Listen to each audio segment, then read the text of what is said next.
کہا یہ فیضان نظر تھا یا کہ مکتب کی کرامت تھی؟ سکھائے کس نے اسماعیل کو آداب فرزندی؟ کس نے یہ آداب سکھائے تھے اسماعیل کو؟ یقین مانیے یہ اس اللہ ترس بیوی حضرت ابراہیم علیہ السلام کی اہلیہ حضرت حاجرہ ہی کی تربیت کا نتیجہ تھا۔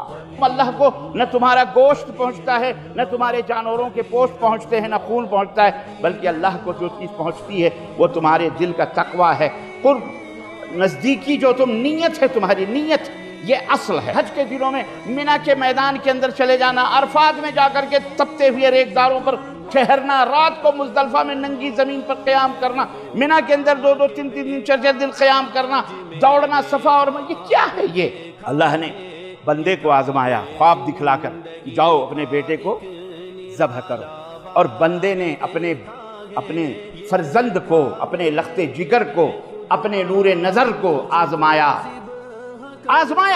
کہ دیکھیں ٹٹولا کی بیٹا کیا کہتا ہے، اور کہا انی اذبحک، میں تجھے ذبح کرتا ہوں، فانظر ماذا تری، میرے نور نظر، میرے لخت جگر، تیری کیا رائے ہے؟ تو اپنا خیال بتا۔ اللہ اکبر! اللہ تبارک و تعالیٰ کا یہ فضل اور اس کا کرم اور یہ اس کی مہربانی ہے کہ امت محمدیہ سے یہ چیز ختم کر دی گئی۔ امت محمدیہ کا فیصلہ کس کی قربانی اللہ کے ہاں قبول ہے، کس کی قربانی قبول نہیں ہے، یہ قیامت کے دن پتہ چلے گا، یہ میدان محشر میں پتہ چلے گا۔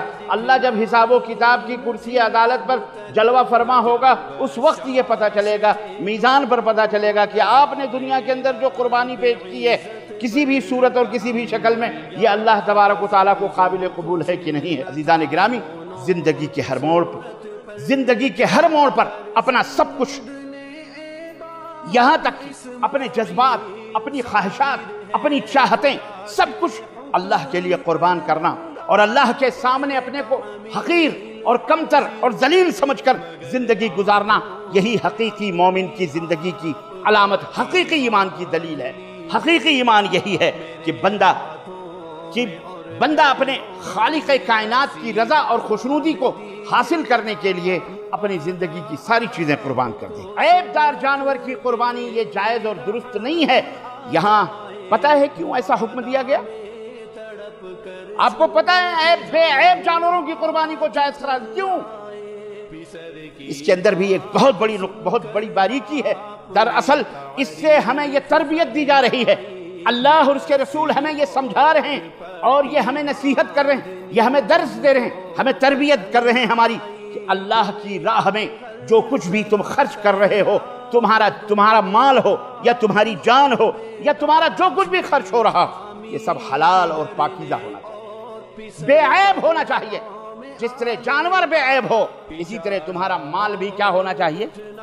بے عیب ہونا چاہیے۔ رب نے قرآن میں فرمایا یا ایھا الذین آمنوا انفقوا من طیبات ما کسبتم ومما اخرجنا لکم من الارض۔ جس نے دنیا والوں کو یہ درس دیا اور آج تک اور قیامت تک آنے والی انسانیت کو اور ہمارے تمہارے لیے درس عبرت ہے کہ مومن اللہ کے سوا نہ کسی بت کی پوجا کرتا ہے، نہ کسی کی جے جے کار کرتا ہے، نہ کسی کے شرک یا کلمات کو انہیں گاتا ہے، نہ کسی کے شرک یا کلمات کو مانتا ہے، بلکہ ان سب چیزوں کو اپنے جوتے کی نوک پہ رکھتا ہے۔ بچے نے کہا ستجدنی انشاءاللہ من الصابرین، آپ کر گزریے، انشاءاللہ مجھے روتا ہوا، بلبلاتا ہوا، چیختا ہوا، شکوے گلے کرتا ہوا یا دہاڑے مارتا ہوا ہرگز نہ پائیں گے، بلکہ میں صابرین میں سے ہوں گا انشاءاللہ تبارک و تعالیٰ۔ کہ یہی تقسیم، یہی عدل اور یہی انصاف زندگی کے ہر موڑ پر ہونا چاہیے۔